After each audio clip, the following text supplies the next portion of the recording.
Hello and welcome tonight, my friends. My name is Glenn Rawson. It is Sunday night, January 25th, 2026, and I am coming to you from Laie Hawaii. We've had a wonderful day. We came in yesterday, we went to church this morning, visited the temple, had a short devotional up on the temple grounds. We've had a wonderful day. I wish you were here. Now, just an announcement coming up later on this year. History of the Saints is going to be taking a tour across the Great Pioneer Trail. We'll leave Salt Lake on a luxury coach. We'll travel all the way out to Chimney Rock, Nebraska. We'll see that iconic site along the trail along with others, Scotts Bluff, and then we will come back along the trail. The tour will take 4 days. We'll travel by coach, good, comfortable coach, good hotel rooms, great food, and many wonderful, fun stories all along the way. That tour will come off later on this summer. If you're interested in coming with us, you are invited. Go to historyofthesaints.org and you can look it up there. You are invited. I'd love to have you. I'd love to have you experience that trail the way they saw it. One more thing. Some of you will remember that I published a book a few years ago, the only work of fiction I ever did, called Tempering Steel. A number of you have been asking me when the sequel was coming out. Well, I finished writing the sequel this last week, and oh my word. What an engaging and powerful story. The book will be titled The Ark, A-R-C, The Ark of Steel, Fired in the Covenant. I'm finishing the edits right now, working on the artwork. You can expect it later on this year, but it's done. It's coming. Okay, guys, as I begin tonight, will you pray for me and for each other? First story. Benjamin Ashby was 16 years old in Nauvoo in 1844. He lived not too far and a neighbor to the prophet Joseph Smith.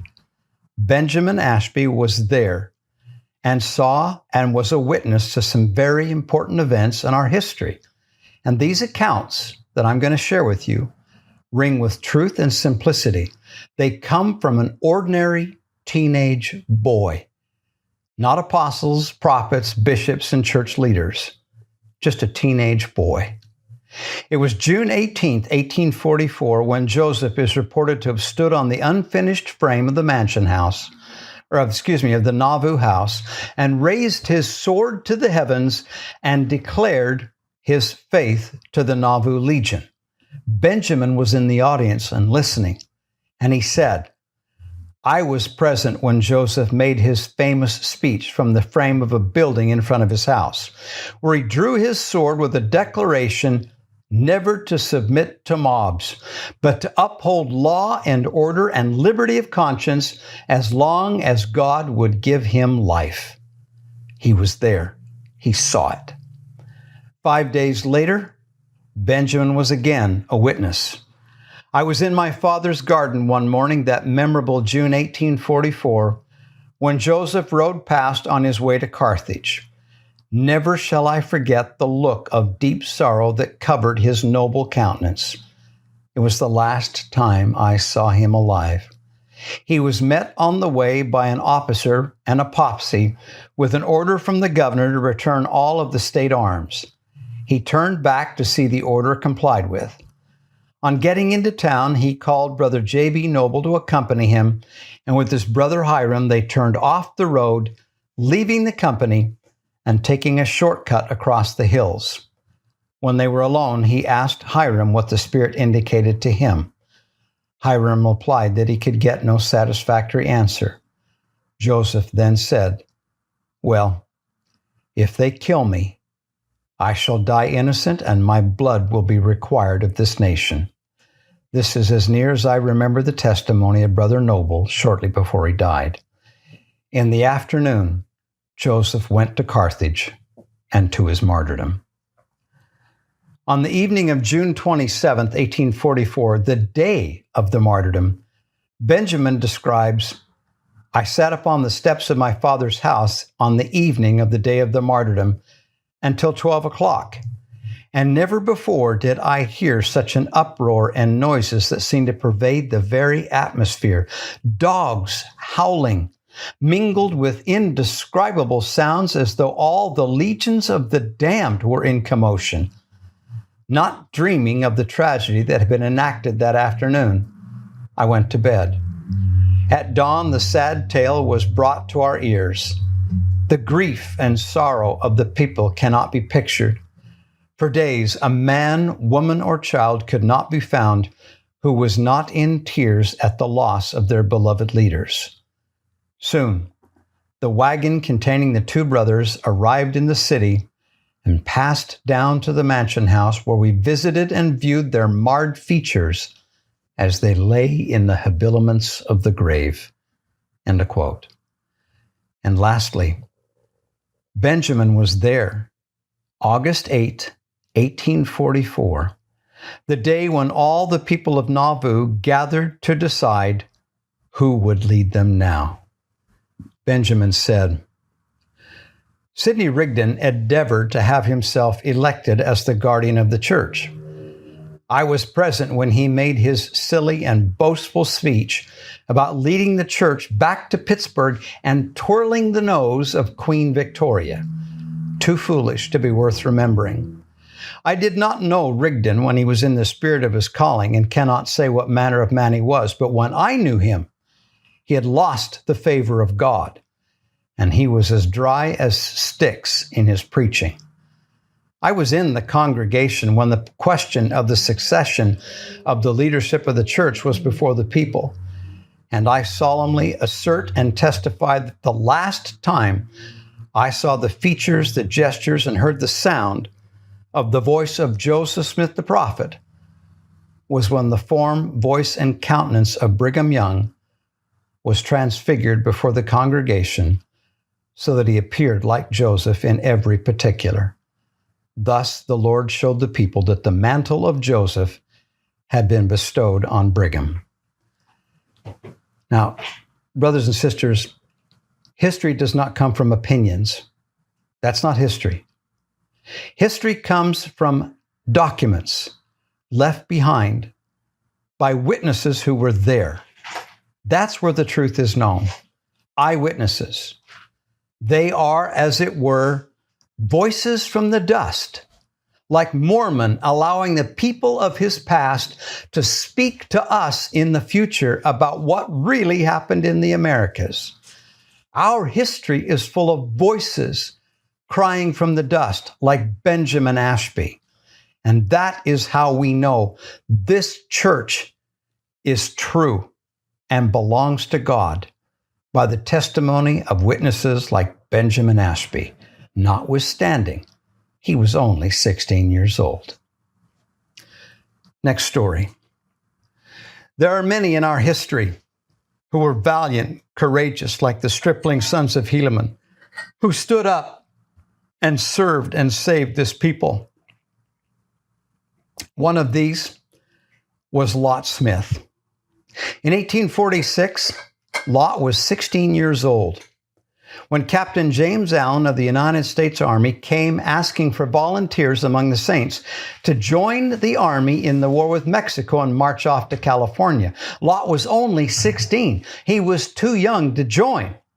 Story is told that when they stretched the rope and asked the men to walk under the rope to see if they were tall enough and old enough, it is said that Lot stretched up on his tiptoes to reach the rope.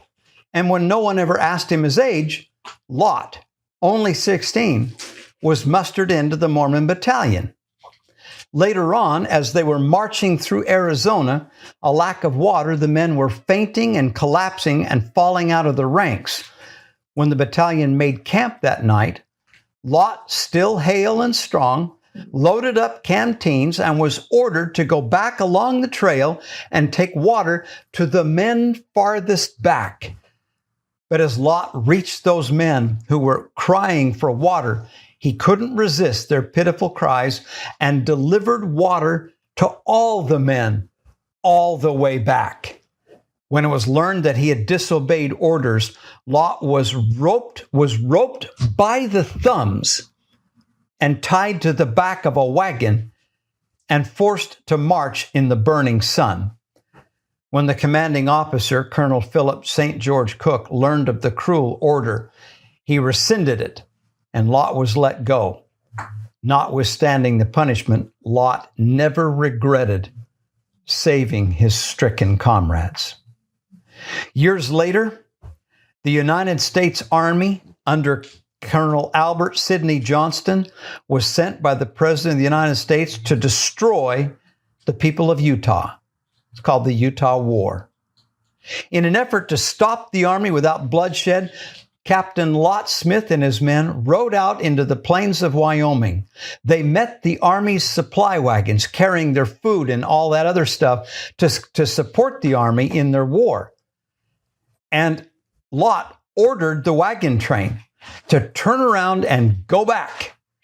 And if not, he would burn it to the ground. The officers refused, and Lot Smith and his men burned the wagon train to the ground and others, thus taking away the Army's supplies and effectively stymieing them so that they couldn't go on to Utah and complete their dastardly intentions.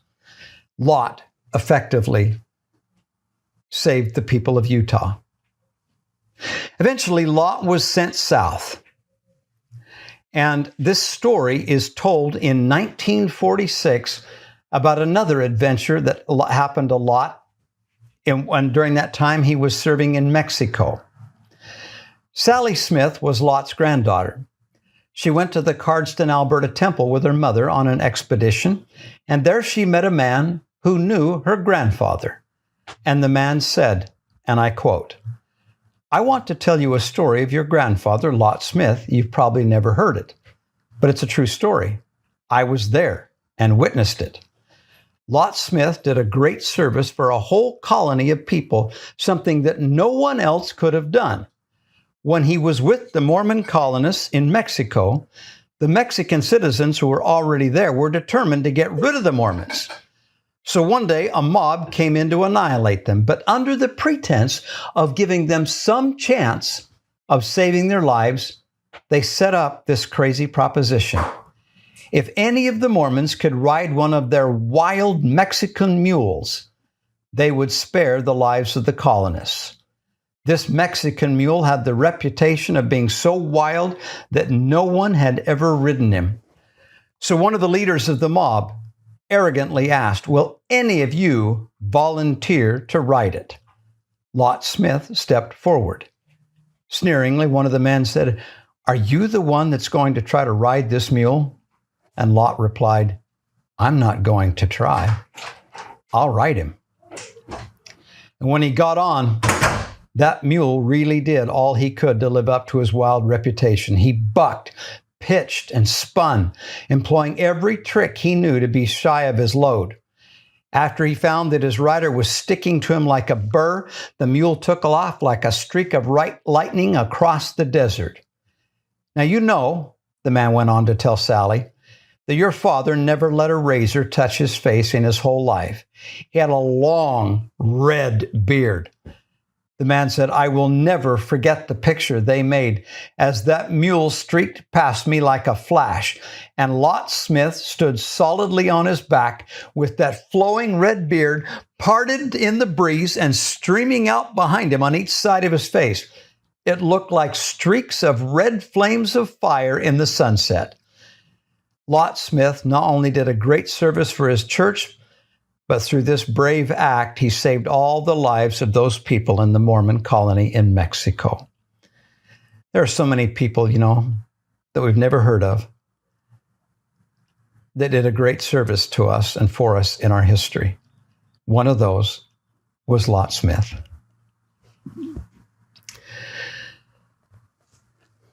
Next story. In the summer of 1836, Joseph Smith and others, Oliver Cowdery, some of them, traveled from Kirtland, Ohio to Salem, Massachusetts. There were two things, perhaps, that weighed on Joseph's mind. The first The saints in Jackson County had been driven off of their land. They had title to it, but they could not claim the land because of the mobs. And the second thing that had to have weighed upon him was debt. The Kirtland Temple cost a lot of money, and the church was in deep debt to pay for it. According to accounts there in Kirtland, Joseph was told by a man named Burgess that a large amount of money had been secreted in a cellar of a certain house in Salem, Massachusetts, which had belonged to a widow, and he thought he was the only person now living who had knowledge of it or the location of the house. Burgess, supposedly, met Joseph Smith in Salem, but they were unable to locate the house. After a considerable amount of searching, the house and the treasure were never found. Joseph inquired of the Lord and received a revelation that is known today as Doctrine and Covenants 1:11. It reads in part, quote, I, the Lord, am not displeased with your coming this journey, notwithstanding your follies. I have much treasure in this city for you, for the benefit of Zion, and many people in this city whom I will gather out in due time for the benefit of Zion through your instrumentality. Therefore, it is expedient that you should form acquaintance with men in this city, as you shall be led, and as it shall be given you. Doctrine and Covenants 1:11. Well, not having found the money, Joseph left Salem, Massachusetts a few days later, and the whole expedition was considered a failure, a folly, if you will. But Hiram Smith never forgot that revelation. He had faith in it. And 5 years later, he called Elder Erastus Snow to go back to Salem and teach the gospel. He sent him with a copy of the revelation and a note declaring, quote, the due time of the Lord has come. Well, Elder Snow didn't want to go to Salem. Nevertheless, he finally set out. He arrived somewhere in the first week of September 1841. There were about 15 to 20,000 people in Salem at that time, and the work started slow, too slow. There was so much opposition, so much so that Elder Snow's companion gave up after a week and went back to Philadelphia. But Elder Snow stuck. Finally, a break came. A local anti-Mormon preacher agreed to a series of debates with Elder Snow. For 6 nights in November 1841, the two men debated, and the residents of the city turned out to watch. And the effect, people started listening. They listened to what Elder Snow had to say. And finally, on November 8th, 1841, Elder Snow baptized the first converts in Salem, Massachusetts. By February, there were 53 people in the branch. Within a year, there were 110 members. And when Elder Snow finally left for Nauvoo, he took 75 members of the Salem branch with him to Nauvoo. Now, that first set of lectures, that first night, there was a family there, Nathaniel and Benjamin Ashby. Benjamin, just a teenager, later wrote, my mind soon became enlightened upon the plan of salvation. I firmly believed in the divinity and sacred character of the Book of Mormon, which I read, a copy of which had been loaned to Father by Brother Snow. When Elder Snow left for Nauvoo, taking the treasures of Salem with him, Nathaniel and Susan Ashby and all 10 of their children went with him. And from there, on in faith to the valleys of the Rocky Mountains, where a noble posterity grew up because of them. Recently, I spoke with the descendants of Nathaniel and Susan Ashby. They expressed the most profound gratitude that Hiram had faith in that revelation enough to go back to Salem and lay claim to the real treasures in the city of Salem. You know, today, people pass right by Section 111 without even realizing that the real treasure that came out of Salem, Massachusetts, well, they might be sitting next to you in Sunday school today, claiming the faith.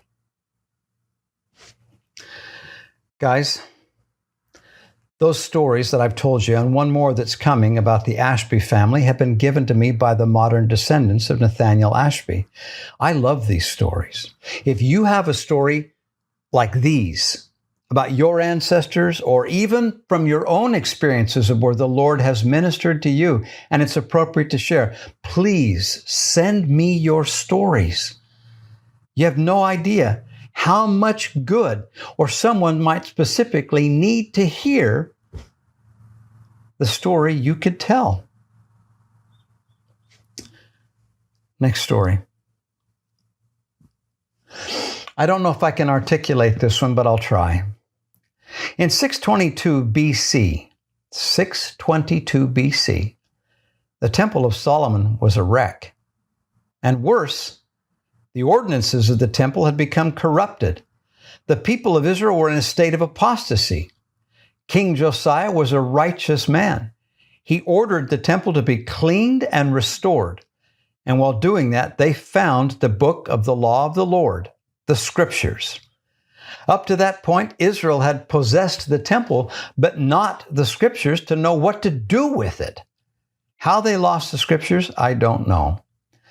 Well, the book of the law of the Lord was brought to the king and read. And in response, in humility, repentance, and anguish, Josiah rent his clothes, ordering, "Go ye and inquire of the Lord for me and for the people and for all Judah concerning the words of this book that is found, for great is the wrath of the Lord that is kindled against us, because our fathers have not hearkened unto the words of this book to do according unto all that is written concerning us." So the people, now this is where it gets interesting. Instead of going to Jeremiah, the prophet, who was there at the time, they went instead to Huldah, the prophetess, the wife of Salem, the son of Tikvah. Now she dwelt in Jerusalem in the college, which was a new neighborhood just south of the temple. And they presented what the king had requested to her. And Huldah said unto them, "Thus saith the Lord God of Israel, tell the man that sent you to me, thus saith the Lord, behold, I will bring evil upon this place and upon the inhabitants thereof, even all the words of the book which the king of Judah hath read. Because they have forsaken me, have burned incense unto other gods, that they might provoke me to anger with all the works of their hands. Therefore, my wrath shall be kindled against this place and shall not be quenched." Huldah went on to prophesy that the imminent wrath of God would be poured out upon the people, but that King Josiah, because of his righteousness, would be spared it. Well, in response to Huldah's confirming prophecy, Josiah restored the law and the temple, and the people, at least some, repented and returned to the covenant at Huldah's call. But in the years ahead, all that Huldah prophesied came to pass with the Babylonians. Now, why do I tell you that story about an obscure woman prophet in the Old Testament? Because today, when you come to modern Jerusalem and the excavations, if you come up through the city of David to the south end of the Temple Mount, you will see there the huge retaining wall on the south end. And below it are a wide set of stairs leading up to the temple. And in the wall, you can see two sets of gates. They're filled in now, but you can see the archways of two sets of gates, double gates on the west side and triple gates on the eastern side. Those gates were the gates by which you entered the temple and exited the temple on the other side. Everyone in the days of Jesus would have gone in those stairs to the temple and out of those, including Jesus.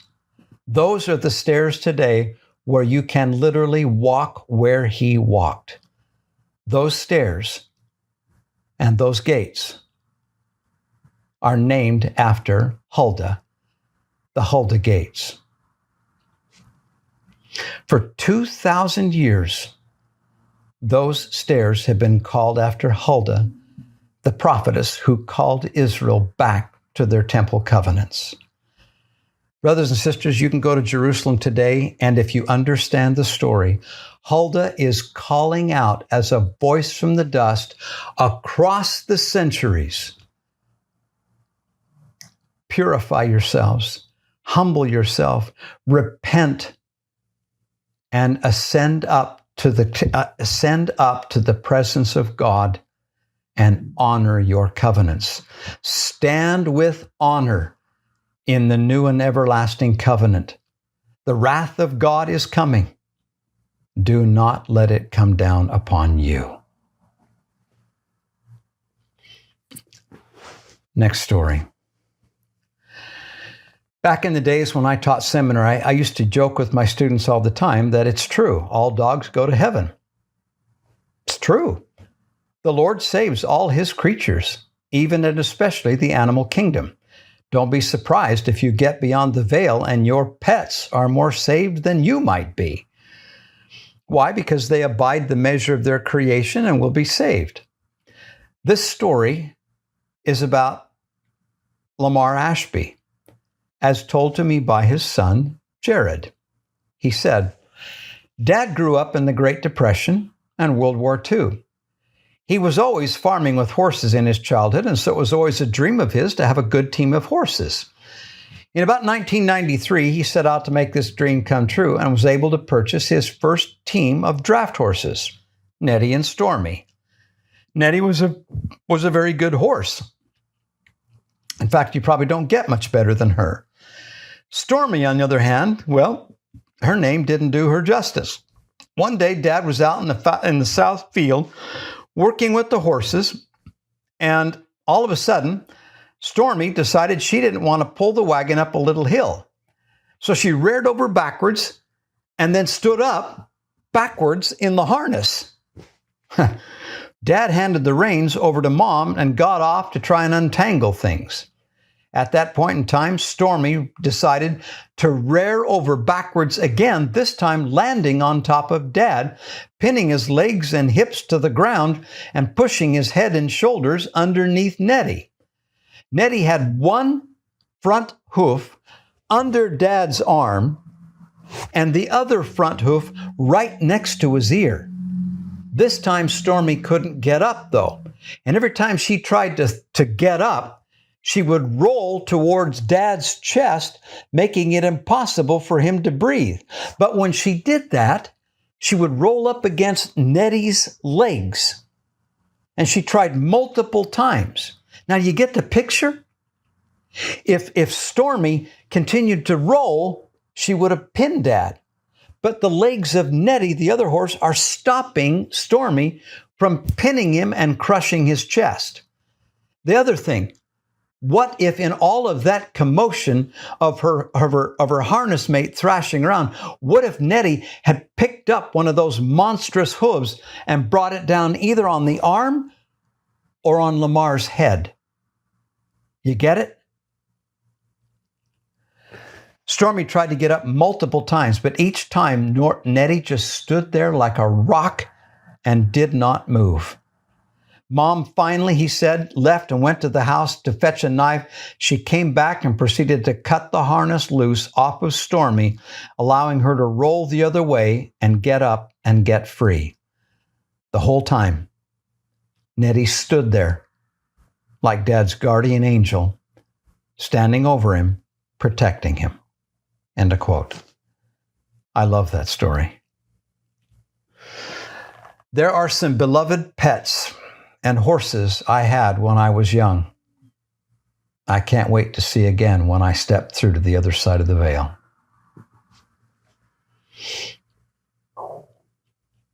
Next story.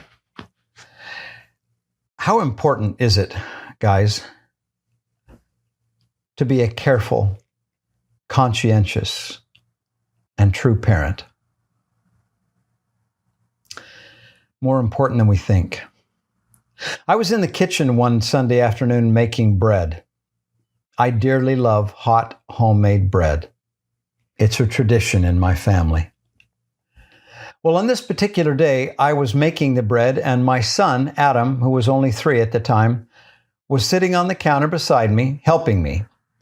Well, if you can call sitting in the flour and scattering it around helping me, he was helping me. And all of a sudden, without any preamble, Adam said, "Dad, I want to be just like you." I was a little taken back by that. "You want to be just like me?" "Yeah, you know," he said, "guns and jogging and stuff like that." I'm not sure where he got the guns thing, but I do like to jog. And then I thought, do I really want Adam to be just like me? It really made me think. It brought me to this story told by Elder F. Burton Howard. I think you'll get the point. When Elder Howard and his wife were first married, they decided to take a break of their university schedule and go visit family back home. It was a 10-hour trip. Have you ever spent 10 hours in a car with a little boy? They packed sandwiches and prepared the back seat for the little guy. As the day wore on, he didn't wear down, but he seemed to gather strength. Mom and Dad were getting tired, worn out. Finally, they came up on this strategy. If they could just get him to slow down for a minute, close his eyes, he would have to fall asleep.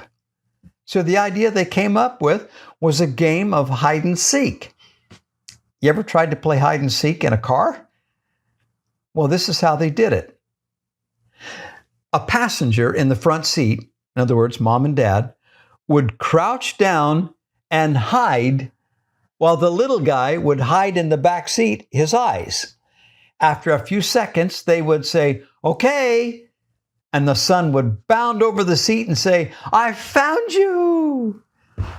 They kept doing this. I can just picture it. The game had to have been delightful. Finally, Mom and Dad said, "We've got a really good place to hide this time. It's going to take longer. Close your eyes and we will call you." The little guy enthusiastically ducked down behind the seat and hid his eyes. A minute, 2 minutes, 5 minutes went by. "We drove along in silence," Dad said. "The tranquility was marvelous." They were going along a few miles further, congratulating themselves on the success of their devious game, when all of a sudden from the back seat came the sobbing voice of a heartbroken little boy. "You didn't call me, and you said you would." It was, Dad said, a defining moment in our lives. We never played that game again. The raising of our children and our grandchildren, it's not a game. It's serious business. Serious business of much joy and great potential. Something we need to take very serious. I like how Elder Jeffrey R. Holland once put it. He said, "Our children take their flight into the future with our thrust and with our aim. The most important mortal factor in determining that arrow's destination, meaning our children, will be the stability, strength, and unwavering certainty of the holder of the bow." End of quote. Meaning you. So it is. Hold your children close. Do the best you can. I'm Glenn Rawson.